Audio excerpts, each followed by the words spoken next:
We want to hear me? Do you hear me?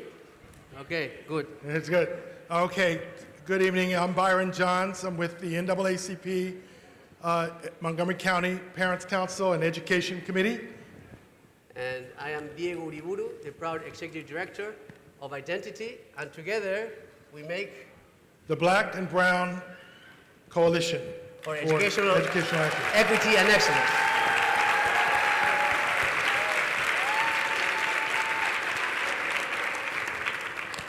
I want to start off by saying how delighted we are to have such a strong showing of support from all of you. So thank you for making this possible. Without you, this doesn't happen. So with that, we want to talk about our partners. Okay, so we want to start the night by thanking our partners. And if you look at the screen, if you can see, you recognize that some of our partners do not focus on education. So why are they members of the coalition? Because education is a key factor, a key determinant of key areas that affect Black and Brown's lives, such as health, economic development, and how our communities are disproportionately affected by the by the justice system and by the prison system. So we are extremely proud of how broad this coalition is. Our work is not a sprint, it's a marathon, so we will welcome other members of the coalition in the future. So thank you. So we want to make sure everybody knows how we can stay in touch. Again, it's a marathon, so we want you to support those of you that are technologically advanced. Certainly tweet us, let us know how you feel about the event, and as we go forward, we want your support. We want you to follow us for the website, and most importantly, this is going to be just the beginning. So we need you to also stay engaged with us as a part of this coalition. You're a major part going forward. Thank you, Byron. We want to acknowledge members of the Black and Brown communities tonight.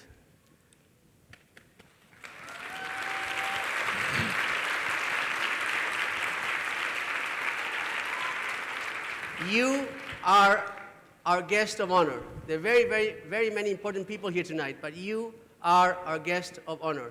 Without you, our work means nothing.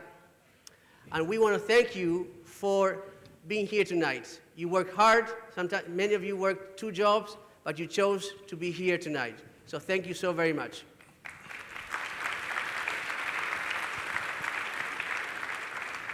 Black and Brown are here united to say that we do not want to be on the fringes of our children's education any longer.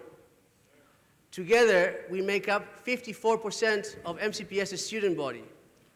And we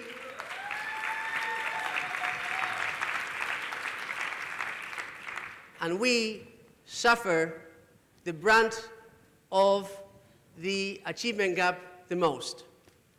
So what we want is we want from now on to be a key decision-making partner as it relates to our children's education. And that's why we're here tonight.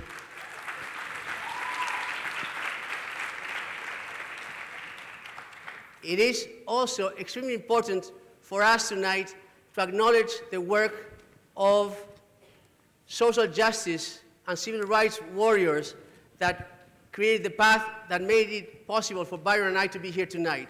We stand on their shoulders, and for that we want to thank them.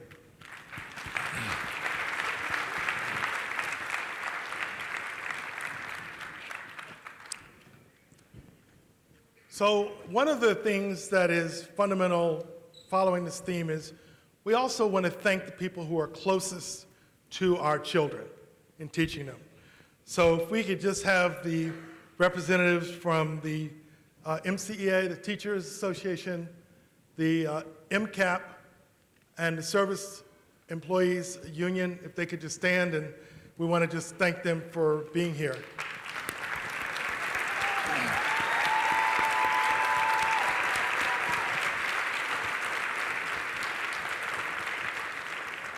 I'd also ask that the Board of Education members stand. We have a fabulous board.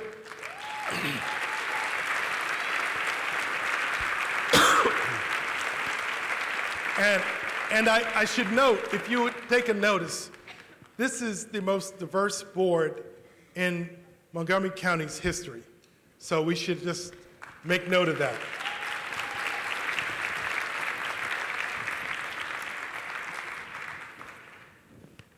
We want to acknowledge Jack Smith, the superintendent of Montgomery County Public Schools.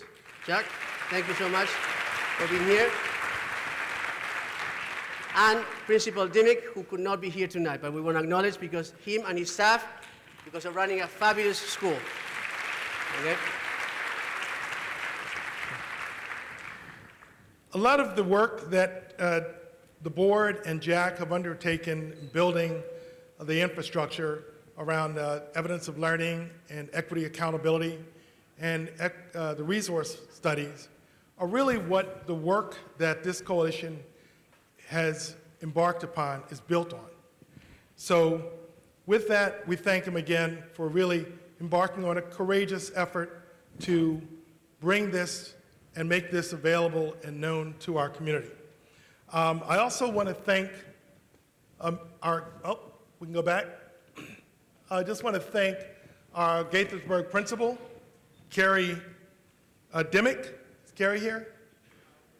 They're our host and all of the staff here at Gaithersburg. But I especially want us to give a rousing hand for Louise, Ty, Viera, and Mr. Mobley, who are the maintenance staff that are going to be here cleaning up to make sure this school is ready tomorrow.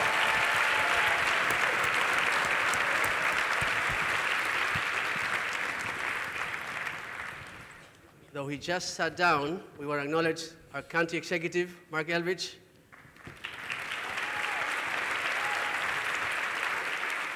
And if I can please have the county council stand up so we can acknowledge you.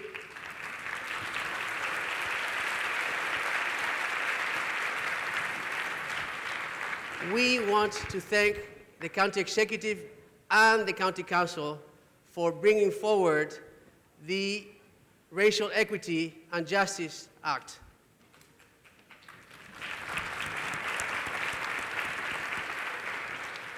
Because of you, equity is at the center of every conversation. In addition, what they've done amplifies the work that the coalition is trying to do regarding educational equity. So thank you so much for being so brave. And if we could have our other elected officials, we're pleased ever to have so many other elected officials here. We want to ask them to stand and just be acknowledged today. We have so many seats.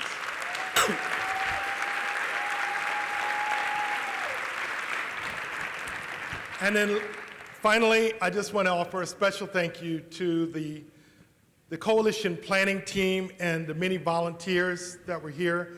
Without them, we would not have been able to put this event on, so we thank them for all their efforts too. I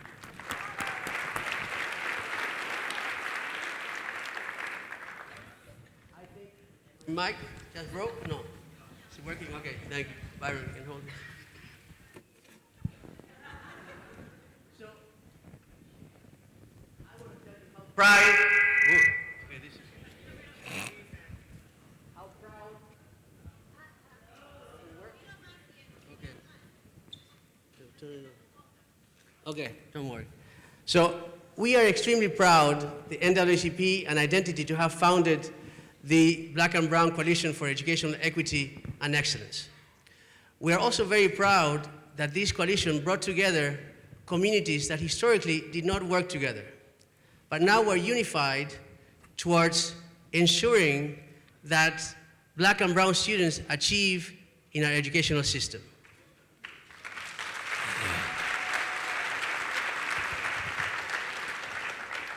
We are a grassroots, as you can see from tonight, coalition. And, our goal is not to work alone. Our goal is to work with MCPS, with its partner associations, with the board, with the council, with the county executive to eliminate the ingrained barriers that affect Black and brown students in MCPS. Everyone wins. Everyone wins if we can tackle the achievement gap. Absolutely everyone. And the opposite is also true. The system loses, our communities are the ones that lose the most. The council, all institutions lose if we cannot successfully address Black and brown achievement. So, though our focus tonight, we're going to ask our leaders for 4 very specific asks. But our long-term focus is to really build the infrastructure and the culture that will allow Black and brown, all students, but particularly Black and brown students to succeed. And that is a long-term process. So while we have very specific asks, we are here for the long haul in terms of building a new system or improve the system to provide viable alternatives to our Black and brown students. So why are we here? And many of these issues we've talked about for many, many decades. But what is unique about this time is that there are many levels of equity conversations going on at the same time. I want to just highlight a few that are up here, but this gives you a sense of some of the huge, significant efforts around equity. In particular, I want to mention the County Council's absolutely monumental effort around racial equity and social justice. That legislation is going to just be pivotal for the future of Montgomery County. We also have, for those of you who may not be aware, every 3 years, the MCPS and the associations negotiate their contracts. And this is a negotiation year. The reason that matters is because some of the changes that may be needed to make progress may need to require change in those agreements going forward. So that's what makes this a significant point in time. But most of what we're going to talk about going forward now is really around the resource study. We want you, the community, to understand what that represents and why it's significant. It represents the evidence for what many of you have felt for many years. It's been a very collaborative process with all of the stakeholders in education, and we hope, our desire is that this is going to be a moment that you are now brought into this conversation and you are now a part of carrying this forward. As we said before, we cannot do this alone, and we don't want to do this alone. We want to align, work together with MCPS and our leaders. But not just that, our work does not start from scratch. We are building upon the phenomenal work that the board, Dr. Smith and MCPS have done. And I want to particularly highlight the all-in equity and achievement framework. And I want to show you through examples what that achievement means to our communities. In terms of the evidence of learning, now the school system can collect data and can track the progress of one student throughout the entire school year. That is completely new. We were not able to do that before. In terms of the equity accountability model, we are now able to unmask the data that masked how poorly Black and brown were doing before. Right now, we have the capacity to disaggregate it, from averages and see exactly how Black and brown are poor are doing in each one of our schools. That is also a phenomenal achievement that MCPS has done.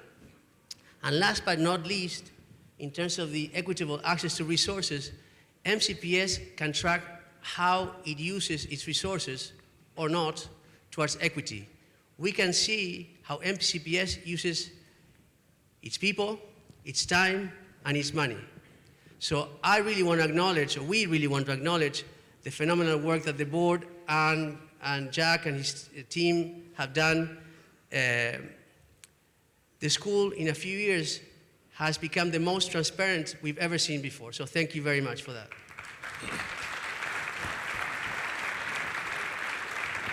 Oh, Diego? Oh, sorry, it's me, sorry. That same data, however, talked about ingrained systemic issues that impede our students from learning, particularly black and brown. This is one example of that data. Usually, across the nation, in other school systems, when poor black and brown students go to a wealthy school, they tend to do much better than their peers in poor schools. That is not the case in MCPS. So this bar here is a wealthy school, that is a poor school. So we can see that the difference is not big. In other school systems, it is.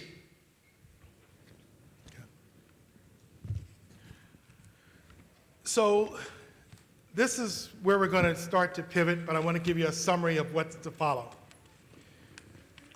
Many of you, as we talked about, have heard the anecdotes about the achievement gap for black and brown children.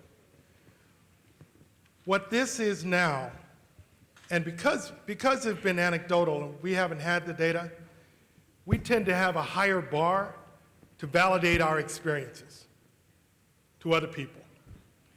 This data now is irrefutable. And so what this resource study shows is that you really have to look beyond just the funding, the amount of money per pupil that's spent. What this shows is that for Latino and black farm students at 7th grade, there's an average dollar figure, and for white non-farm, so it's a lower number. But where you see the inequity is in between the funding and the test scores.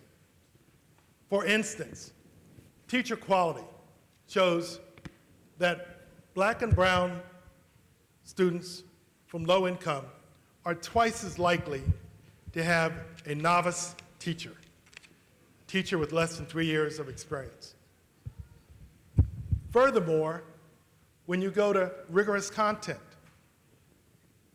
black and brown students are 5 to 8 times less likely to be exposed to the most rigorous math curriculum. And when you go over to school leadership quality, they're also much more likely, black and brown students that is, to have a novice principal, again, less than 3 years experience. So as we go through this, that will be the foundation from which our ask that you're about to hear are built on. What we're going to be looking at is we need to build the infrastructure and the systems that are going to allow for removal of these barriers going forward, be they policies, be they contracts, or be it school culture. We need to make this the priority work in the school system. So you're going to hear stories from the community, from our students' experiences that illustrate this data in human terms. That some of the coalition members will then speak to the specific district-wide data. And then we're going to follow that with our specific ask. So with that. Good evening. My name is Shirley Brandman, and I'm a proud member of the Identity Board and also a member of the Black and Brown Coalition.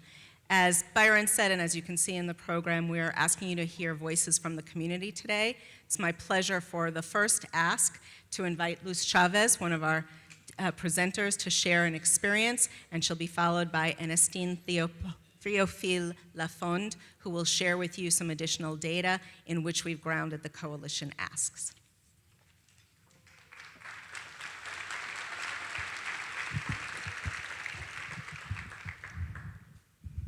Good evening. My name is Luz Chavez, and I'm a proud member of the Black and Brown Coalition and an MCPS alum. My parents and I migrated to the United States when I was 4 years old. We migrated seeking a better life and opportunities. Ever since, I've called Gaithersburg my home. I grew up here, I went to school here, and I continue to be involved by helping students here at Gaithersburg High School. Through my time in the school system, I've experienced the worst and the best of MCPS, both of which I experienced in pivotal points of my education. Since I was young, my parents always expressed the importance of education and how it opened doors to things I could never imagine. I've had that mindset ever since I could remember. I always worked hard in school, and my parents enforced it at home with studying and homework help. Even with all that help, I still can't forget my experience with my third grade math teacher. No matter what I did, whether it was asking my dad or my older cousins with practice on the subject, or asking my other teachers for help, my test scores and my classwork did not reflect my understanding of the material. I felt scared to ask questions in class, and so were my Latinx peers. We felt like the teacher did not have our best interest in mind. As a result, our potential was not nurtured. My father, too, was concerned. Like any other parent in this situation, he requested a teacher's conference with her. She would respond that she was always busy or wasn't able to fit us in her schedule. My dad contacted her in 3 separate occasions. The answer was always the same: no. My father, too, one day in desperation, he took the day off work and came with me to school. With the permission of administration, we walked to this teacher's class together. I felt so proud, so hopeful. My father, my hero, was going to make things right. I remember holding my dad's hand as we walked to her classroom. I also remember the anger and frustration he had while we get closer and closer to the portables. I cannot find the words to tell you what happened next, as I can picture it in my mind so vividly. My father knocked on the door, and as soon as she opened it, she gave a scowl. Before my dad could say anything, she slammed the door in my father's face. We both stood still, unable to process what had just happened. We felt broken and defeated. In desperation, my family made the decision no one should ever make. In an out-of-this-world economic and emotional effort, my family decided our only choice was to move to a different school. And what a difference that made. As soon as I stepped into my new school, I felt immediately welcomed. There, I excelled to my potential. I made honor roll back-to-back. I felt unstoppable. And that continued through middle and high school. Fast forward now, I am now the recipient of the National Dream.US Scholarship at Trinity Washington University, where I'm studying 3 majors: sociology, political science, and education.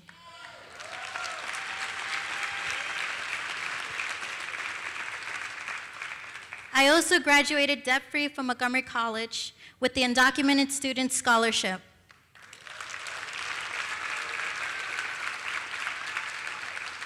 The support of my family, my community, and wonderful teachers and counselors made my dreams come true.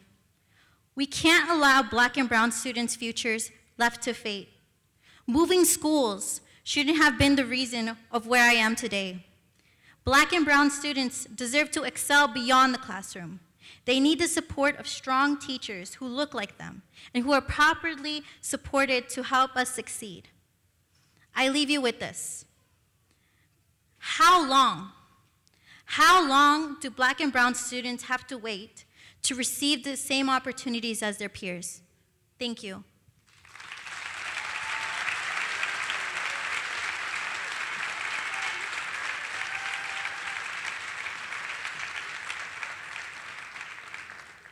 Luz, thank you, and I'm glad you more than survived. Good evening. My name is Ernestine Theophile Lafont. I am the parent of a 16-year-old Black American boy whose favorite subject was mathematics until he entered middle school. I serve on the John F. Kennedy High School PTSA as the NAACP Parent Council rep, and I teach at the Harvard on the Pike Montgomery College, specifically the Rockville campus.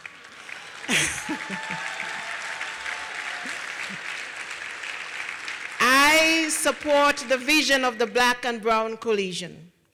As you heard from Luz, teachers matter, and strong, effective teachers matter even more. I can testify that a well-equipped teacher who is knowledgeable, mindful, and empathetic can change a child's world for the better. Many students succeed because of the teachers who take the time to tease out the knowledge, skills, and abilities and help the students to achieve. It is true that teachers should get better the longer they remain in their profession. And yes, not every novice teacher is less effective than every experienced teacher, but we all get better at our craft with practice. Indeed, research tells us that teachers are the #1 in-school factor for student success. When our children are taught by strong teachers, those who plan and deliver the lesson well, they get more learning, and the other areas of their life thrive as well. The way they see themselves, the way they feel about themselves. So this presentation tonight is grounded in the data revealed by the research study commissioned by the Montgomery County Public Schools. And here is what we learned with respect to teachers. The research study showed that Black and brown students, and particularly those from low-income families, do not have as much time with experienced educators.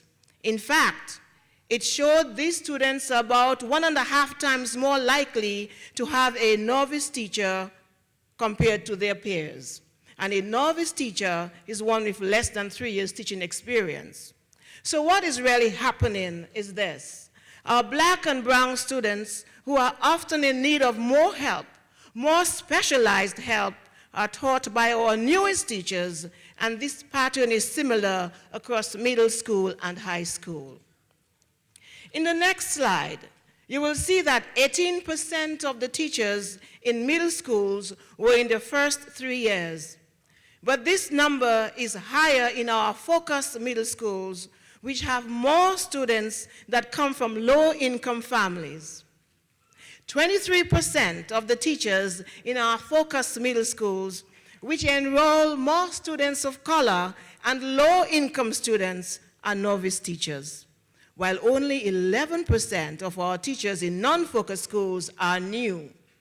Now, this means that there seems to be a systematic pattern of hiring and placing the least experienced teachers in front of the middle school students who are in the greatest need. Hear this again. Our focused middle schools enroll more Black and brown students from lower income households, and they have more novice teachers, 23%, while only 11% of teachers in non-focused middle schools are in their first 3 years. So there seems to be a problematic trend. This is not just a random result. This is a systematic pattern, and we must break the pattern and change the way we are hiring and placing the least experienced teachers to teach our middle school students who are in need of the most help. But this pattern is different at the high school level. In the high schools, the trend continues, but the data seem to suggest that it is the management of these teacher resources that is problematic. The high school administrators can decide who teaches where. Further, the high school administrators also determine which students go in which class. In high schools, decisions about which teacher teaches which classes and which students are in those classes means that our Black and brown students are more likely to have inexperienced teachers. To illustrate this, we can look at the example on this slide. At this school, 20% of the teachers are in their first 3 years of service. But as you see, those teachers have many more black and brown students in their classes, and the black and brown are represented by the gold and the blue people in our slide. Therefore, part of what seems to be happening here is this. More experienced teachers are often assigned to more advanced courses, and sadly, our black and brown students are often excluded from these courses. The resource data also showed that our black and brown students who are poor and vulnerable are also less likely to be assigned to teacher leaders and teachers with advanced degrees. Now, teachers who are national board certified are somewhere else. They are not in the classroom teaching our black and brown students. Therefore, we must do something about this. We need to stop this systematic, almost ritualistic disservice to our black and brown students who are in need.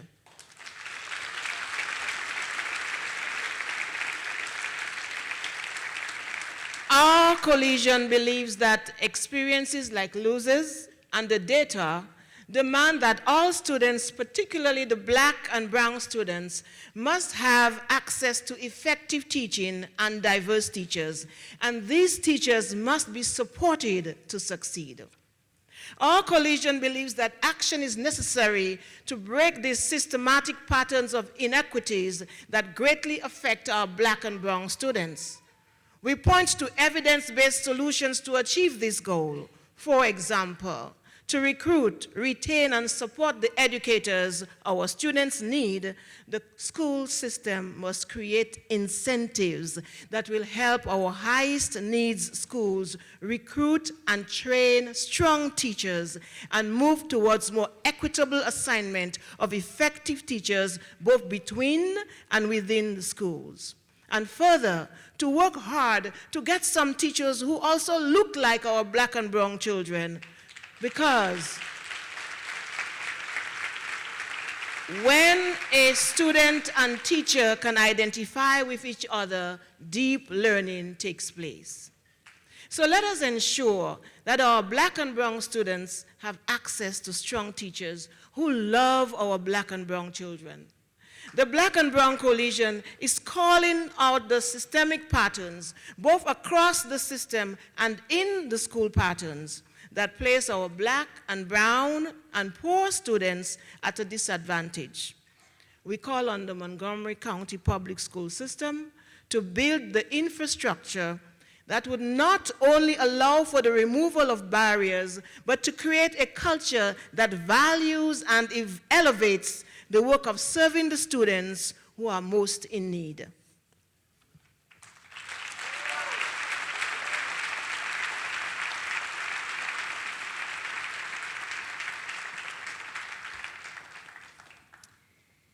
We're going to continue in the spirit of inviting more community voices to share the information with you. As Byron and Diego said at the beginning, these are just the initial asks of the coalition, but deeply grounded in the data. So to continue the conversation, it is my pleasure to invite Reddit Saleshi to share an experience and Nora Morales to talk to us about the data and our next ask.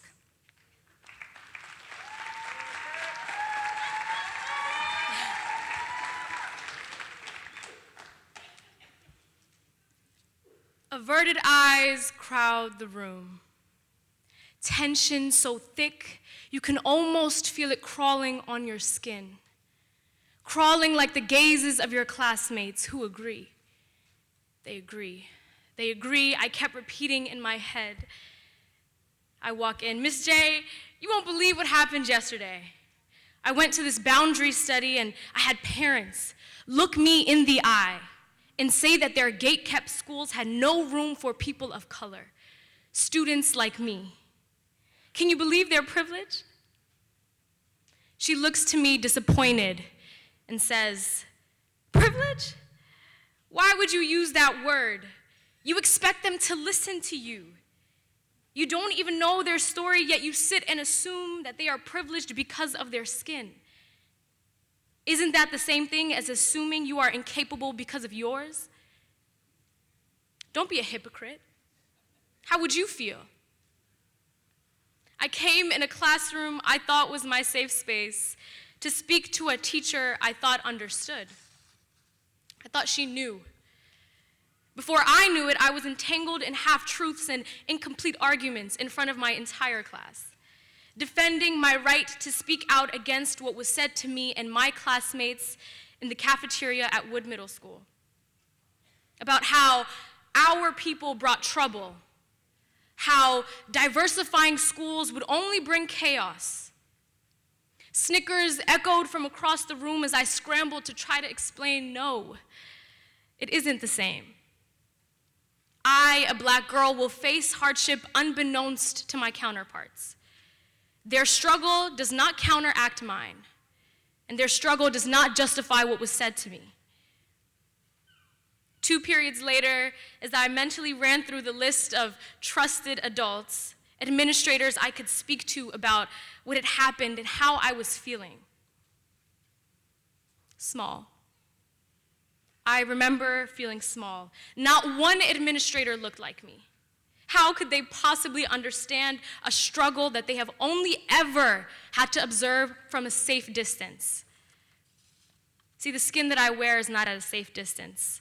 No amount of space is safe enough to keep me from the angry black student stereotype. Swallowed, so I chose to let it slide.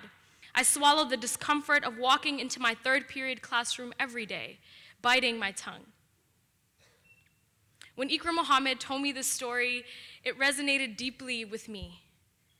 My name is Radet Saleshi. I am a proud member of the Minority Scholars Program and a student at Rockville High School.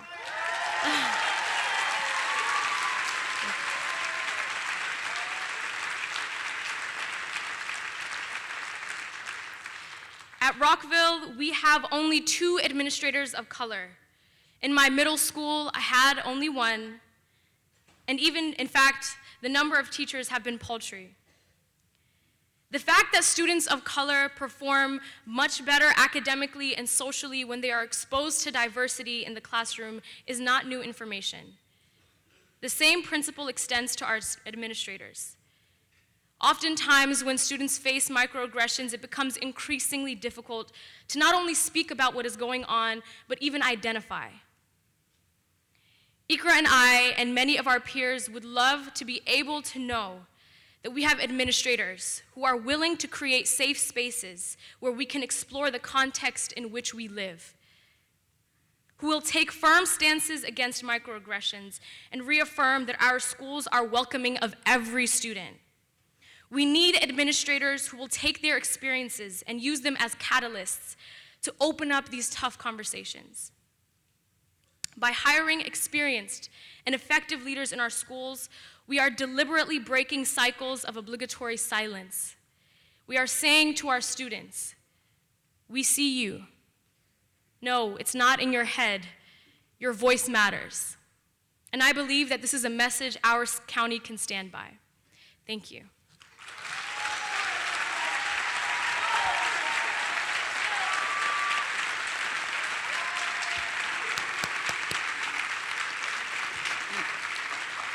Buenas tardes, me llamo Nora Morales y soy madre de 2 hijas latinas que se graduaron de MCPS. Fui maestra y ahora soy directora de programas estudiantiles y de padres para Identity y estoy en el condado. He esperado 20 años para este momento.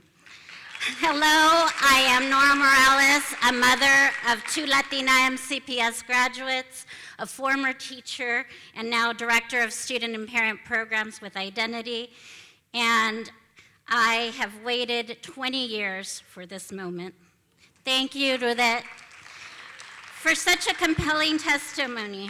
Radet's story helps ground our work, and in addition, it helps us to see the humanity behind the numbers on the screen. According to the resource study data shared by MCPS, at the elementary school level, over half of our Title I schools, where more than 67% of students come from low-income families, have a novice principal with 3 years or less experience in MCPS. At the middle school level, this gap is even larger.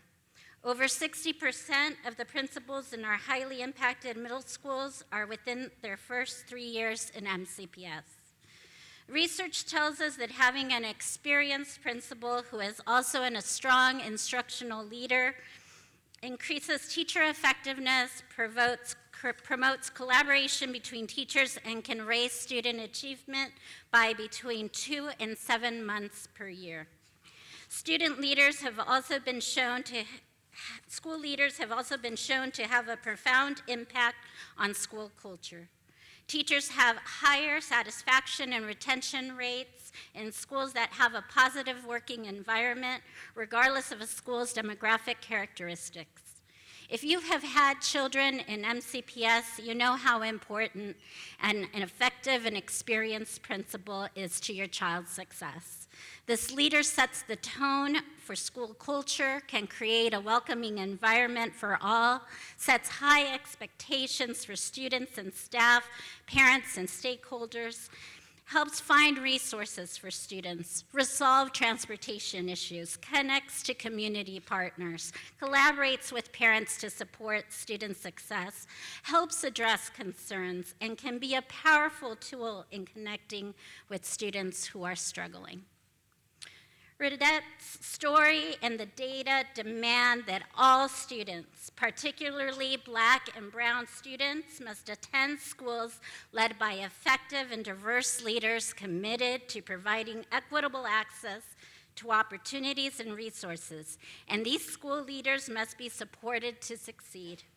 Research shows that effective leadership is impacted by the leader's skills and experience, as well as the resources, support, and time given to them to do their jobs. And finally, we know that when strong principals leave schools, this impacts teacher morale, the classroom, school culture, and community. We must do all we can to retain our most effective leaders. Based on the data I just showed you, our coalition has identified evidence-based actions that must be taken now to break systematic patterns of inequity and that greatly impact Black and Brown students. On the screen, you see our asks. Especially important is creating incentives to encourage the most effective school leaders to work in and stay in the highest need schools. We can only get there by strategically recruiting, hiring, and preparing principals in the pipeline and creating a culture where it is of the highest calling to stay and serve the highest need students. Leading our schools and forming our children is a privilege and an honor. As parents, we want the best for our children, and we need to know that we are seizing this moment to permanently dismantle systemic patterns that disproportionately assign novice leaders to the elementary and middle schools that serve students with the greatest need. As with our first ask, here too, the Black and Brown Coalition is calling out these systemic patterns because it will require deliberate and sustainable effort to dismantle the deeply embedded systems responsible for these patterns.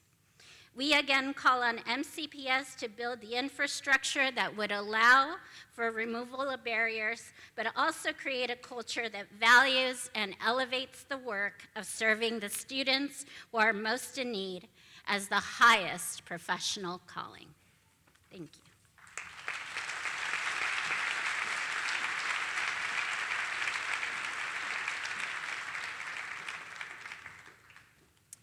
One of the themes that you hear emerging in the voices from the community as we've looked at this data together is this idea of systemic patterns, that these are not random situations, but ones that really must be addressed at their root in order for us to bring sustainable change together.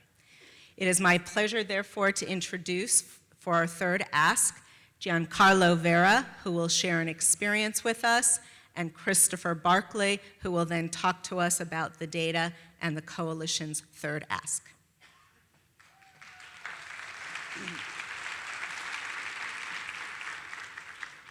Good evening, everyone. Buenas noches a todos. Wow, it's a great number, and I love that. My name is Giancarlo Vera. I was born and raised in Peru. At the age of 10, my family and I came to this country with the hopes of a bright future. I enrolled in Montgomery County public schools and graduated in 2007. I attended Montgomery College, then transferred to University of Maryland, where I obtained my bachelor's degree in psychology. It sounds like a success story, but let's break it down a little bit.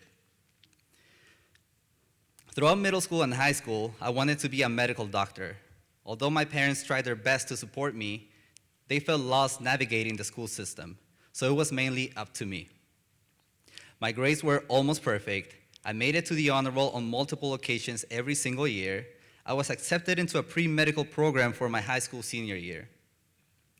All my peers thought that I would surely become a doctor. In fact, some months ago, I ran into a high school peer who I hadn't seen in quite a while. And his first question to me was, "So did you become a doctor?" This simple question turned into a maze of unanswered questions in my head. Why did I not become a physician? When did I stop chasing this dream? Did I do something wrong? In high school, I took honor classes, AP classes. I had a great GPA. I completed over 300 SSL hours. I could ask any teacher I had for recommendation letters. On paper, I had all the necessary credentials to accomplish my dream. I had access to rigorous courses, but at that time, I did not have the right guidance to finish the race. During my senior year of high school, all I heard was Montgomery College. And don't get me wrong, Montgomery College is one of the finest schools in this nation.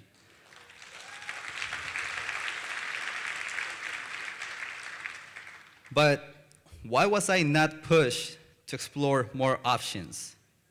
Did my counselor have these conversations with me? Why is it that I can't even remember my counselor's name? Of all the teachers I had through 4 years of high school, only one of them presented to me with the idea to go straight into a 4-year university. I don't remember what happened after that conversation. I guess I did not explore enough. But why did I feel I was walking alone in this path? Where was all the support that I was promised when I enrolled in MCPS schools? In fact, why should any student be left alone in their journey? Why limit students from exploring more options? Why not prepare all students, high school students, middle school students, elementary school students, to achieve their greatest potential? I have a brother who is in 8th grade, and he is currently in a magnet program. He's a phenomenal student. I truly admire his dedication. In order to get into that program, he worked hard, studied hard, participated in different extracurricular activities to enhance his knowledge.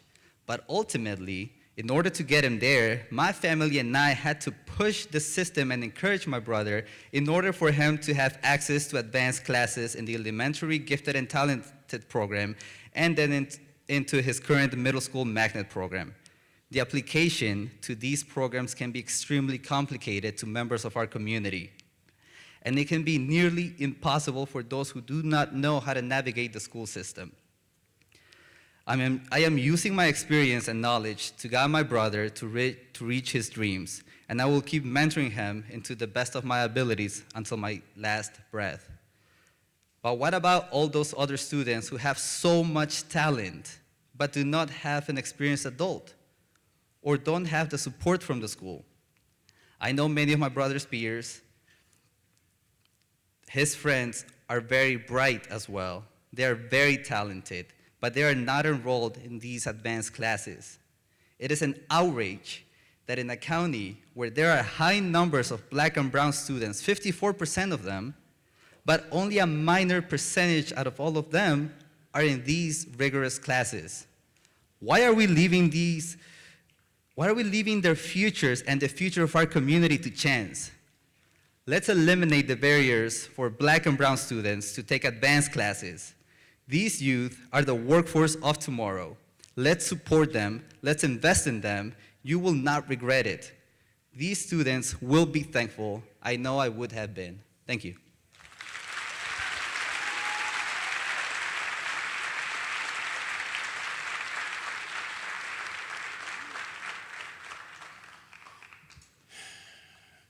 Good evening, friends. Come on, y'all. Y'all can do better than that. Good evening, friends. All right, y'all. That's better. We family, okay? Most of you know me. My name is Chris Barclay. I represent 1977-2 Action Group and also was a member of the Board of Education here in Montgomery County. So it's kind of hard to follow Giancarlo and hear that dream deferred, right? And we all know, that access to rigorous coursework is critical to building on a strong foundation for our children's future. Research shows that students work harder, engage more with school when they have access to advanced coursework. That hard work, that engagement helps to lead to higher graduation rates, lower absenteeism, and suspensions. We also know that when advanced coursework opportunities are extended to students of color, when teachers receive training and resources, Black and brown students can thrive alongside their peers.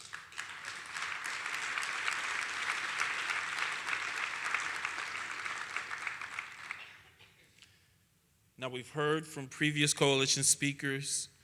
We've developed our ask based on data and based on the resource study that was commissioned by MCPS. Let's look at a few slides to see why it matters.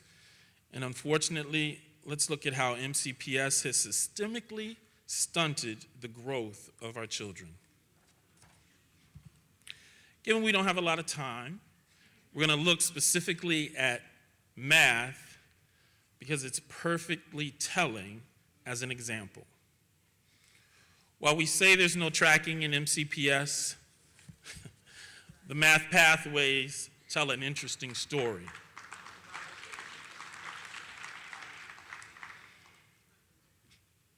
It's important to understand that MCPS offers 3 different pathways for math.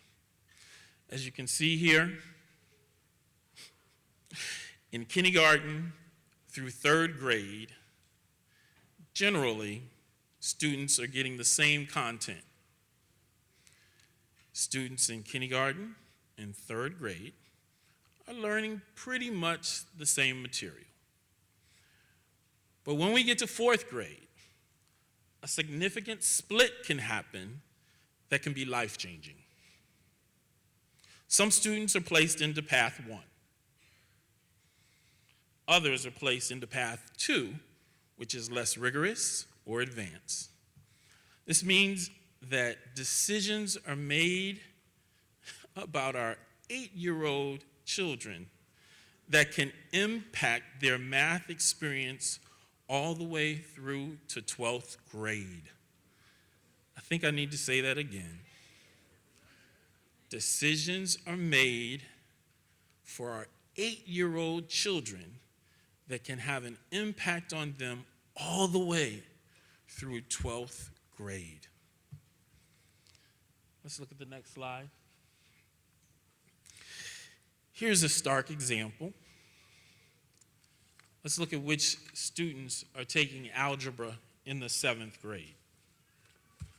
Black and brown students are significantly less likely to be enrolled in algebra in 7th grade. For low-income Black and brown students, the numbers are devastating. Only 5% of low-income Latino students and 8% of low-income Black students are even in these advanced math classes. Did y'all hear me? 5% Latino, 8% Black, low-income students in these advanced classes. This is important because the earlier students take algebra, the more likely they are to take AP courses and earn college credit in high school. Students who are put in the least rigorous paths have a much lower chance of passing algebra and meeting graduation requirements. Here's our next slide. A little hard to read. I'll try and explain it. By 12th grade, more than half of all low-income Black and Latino students are enrolled in the least rigorous math courses. Let me say it again. By 12th grade, more than half of all low-income Black and Latino students are enrolled in the least rigorous math courses. The resource study looked at what factors might be driving these differences. One of the most striking things it found was that even when Black and Latino students from low-income families get the same score on the 6th grade math assessment as their peers,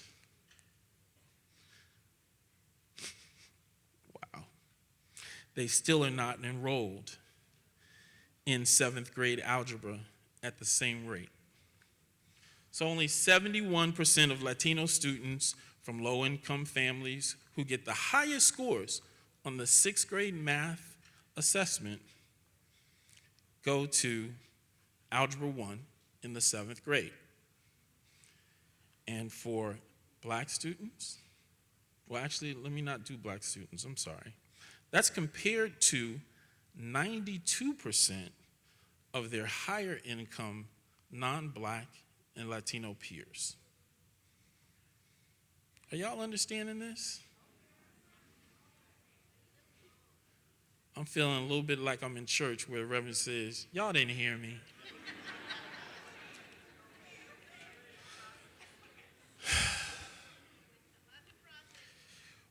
We got some work to do. We got some work to do. That slide shows that even when Black and Latino students from low-income families have the same high scores on state tests as their peers, they are still less likely to be enrolled in Algebra 1 in the 7th grade. Clearly, the system holds them back and restricts their opportunity to thrive.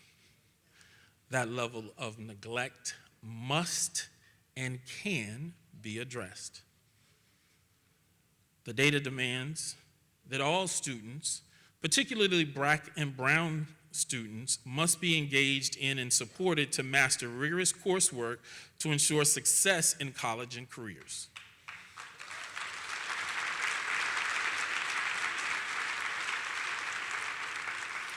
Based on the research and the data we saw in the resource study, our coalition has identified evidence-based actions that must be taken.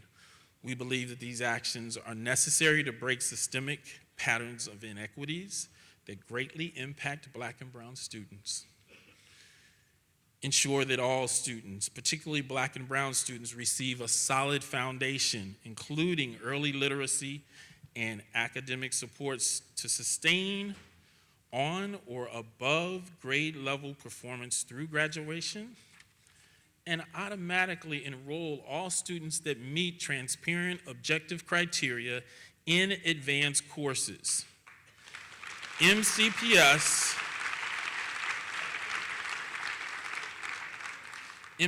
should be applauded for doing some of this work at the elementary school level, but it needs to be done at middle school and at high school. We know how to do it. We just have to have the will to do it. Support students, especially Black and brown students, to catch up and accelerate. And empower students, families, and community members with training and information to engage in shared decision-making about which courses students are enrolled in and how they can help students succeed. We believe these actions and many more are required to break the systemic change that have disproportionately held Black and brown students back for decades. Thank you.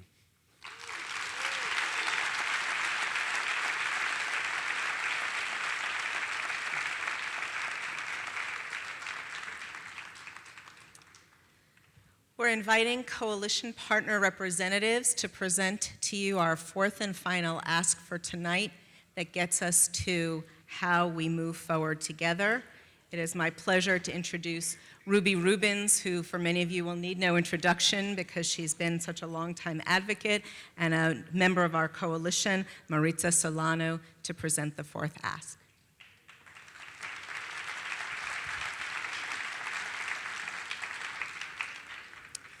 Good evening. My name is Ruby A. Rubens, and I come before you this evening representing the 1977 Two Action Group, a member of the Black and Brown Coalition.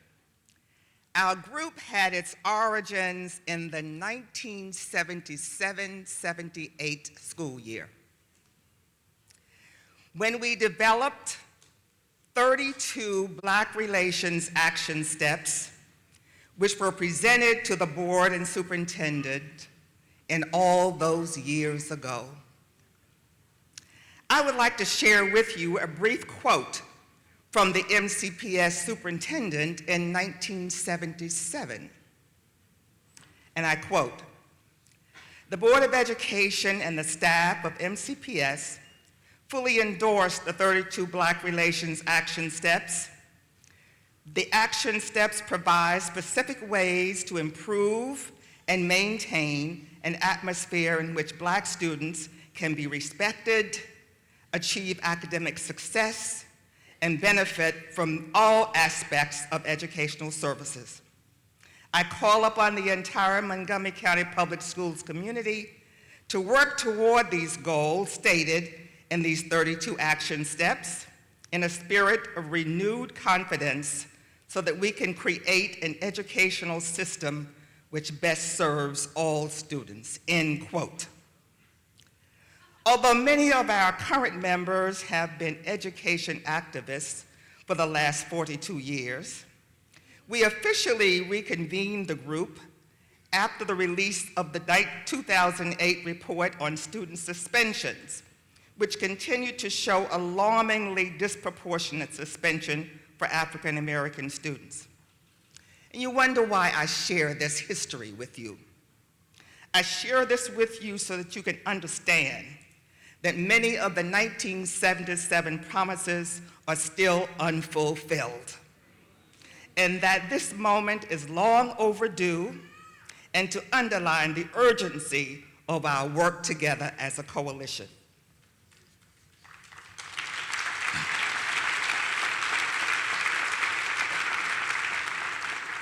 The 1977 Two Action Group fully embraces the coalition's goal of working in partnership with MCPS and the coalition partners to eliminate barriers to student achievement. We endorse the coalition's initial asks, grounded in the resource data, to immediately eliminate the barriers systemically disadvantaging Black, brown, and low-income students. The systemic patterns revealed in this most recent resource study, as acknowledged by the board and the superintendent, clearly show that the time is now. The need is urgent to ensure that the dreams of Black, brown, and low-income students are no longer deferred. We're therefore asking you, beginning with the 2019-2020 school year, that's this year, we as a coalition call on all county education leaders, and especially the Board of Education in its oversight role, to regularly collaborate with the Black and Brown Coalition and other equity advocates to eradicate systemic and institutional barriers and to more rapidly innovate systemic solutions that result in Black and brown student success.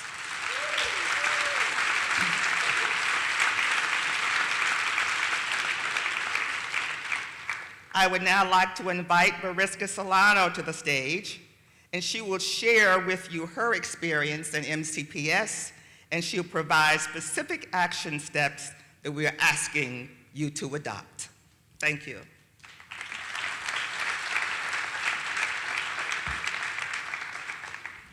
Buenas noches, good evening.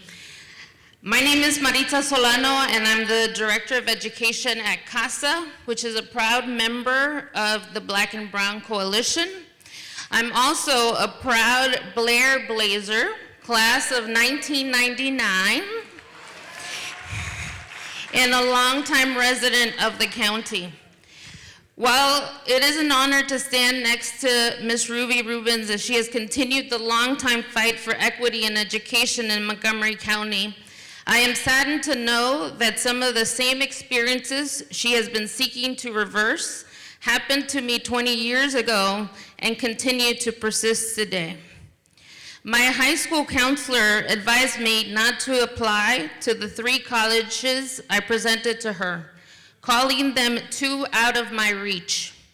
But I persisted and got into all 3 of my choices.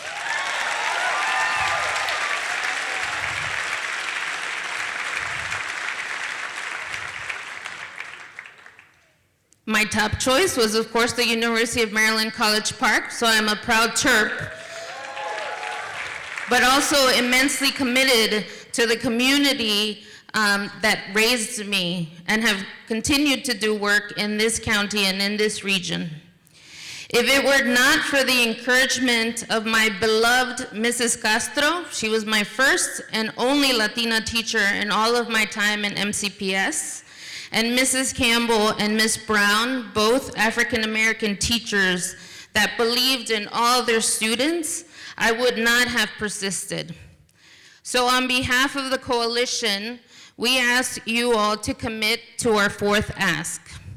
We call on you, our leaders, to set ambitious but achievable goals, establish intermediate and measurable targets, monitor progress at all levels, and allocate funding necessary to sustainably readdress gaps in equitable access to resources, opportunities, coursework, and supports. And we urge the Board of Education and MCPS to publicly report on progress in achieving those goals at least twice per year.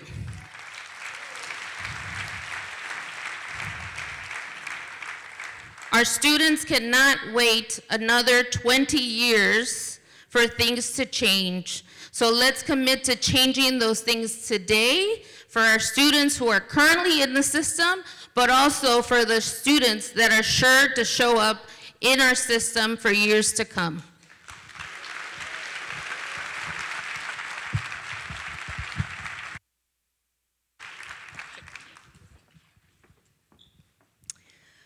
I'm about to invite Byron and Diego to join us.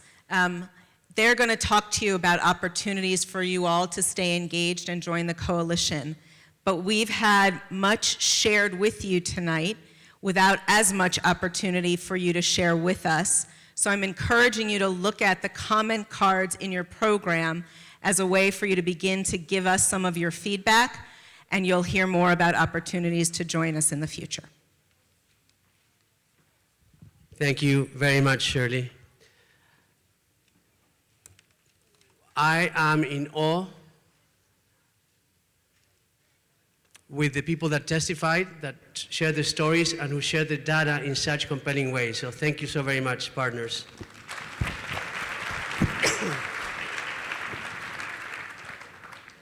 In summary, we are asking MCPS, the board, the association partners, our elected officials to build the infrastructure and systems that will allow the removal of barriers, policies, practices, contracts, and create a culture that values and elevates the work of serving the students who are most in need.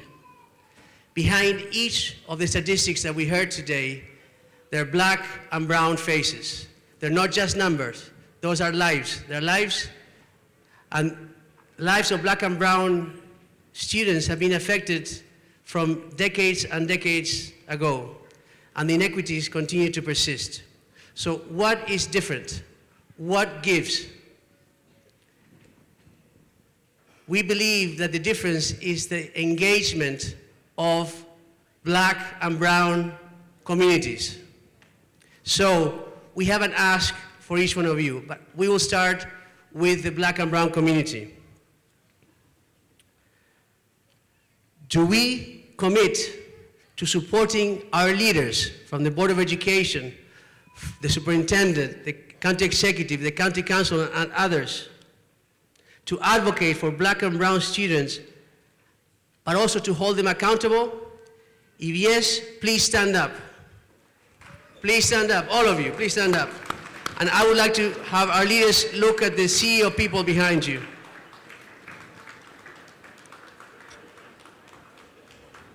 And now we have an ask of you, leaders.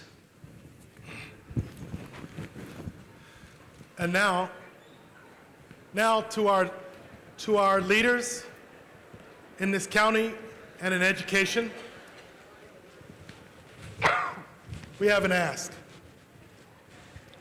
Will you pledge to take specific, measurable action, working with other leaders to accomplish the ask presented today on behalf of black and brown students?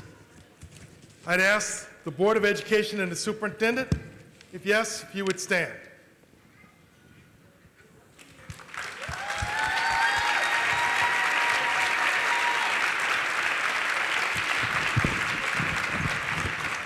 There are lots of witnesses here tonight.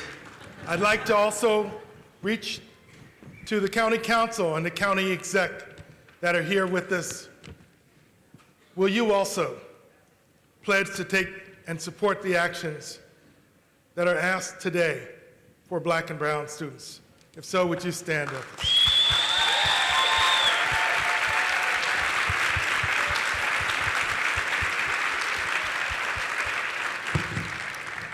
And now our leaders from our educational partner associations that are here, we'd ask you the same question.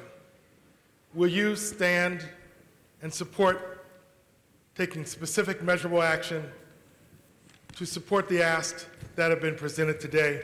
If you will, would you stand with us?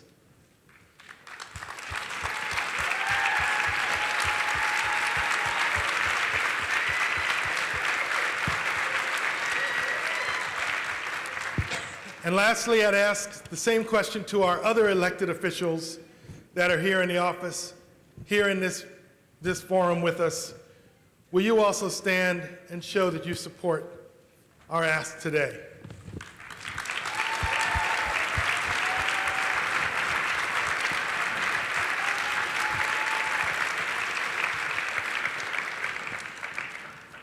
We want to thank each and every one of you for coming here tonight, particularly for our community members, having brought your children, your family members. This does not end tonight.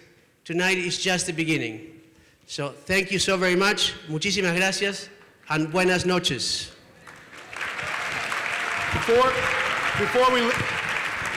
I want to point out, I just want to foot stomp a couple of opportunities. I want to make sure you're aware, the next opportunity that we want you to be engaged in is November 19th. We have John King, who was the second Secretary of Education under President Obama, will be our keynote speaker. And we invite all of you here to Northwest High School on November 19th for the NAACP Parents Council kickoff, which is the next coalition activity. I also want to make note, there are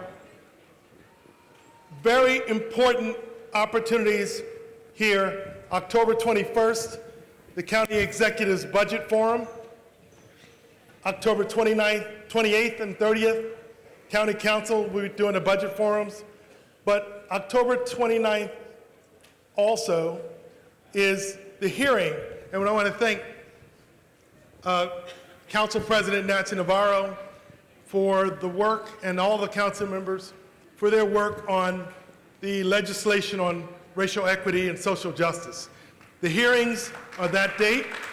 We need you all to show up and to be a part of that hearing. You see the time, the date, so this will be available, the website, we'll talk about that. We also have the blueprint for November 6th, the Maryland's Future, That'll be at Blair High School to learn more about Corwin Commission and related work. And then on December 20th, Jack promises he's going to lay out the 21 budget. So with that, you have lots of opportunity, and a challenge we put before you is to stay engaged. Here's how you can be a part and follow the coalition. We ask you to be a partner with us going forward. This is, again, as Diego said, this is not a sprint. This is going to be a marathon. We need you all to stay a part of this. Thank you. Safe travels home. Good night.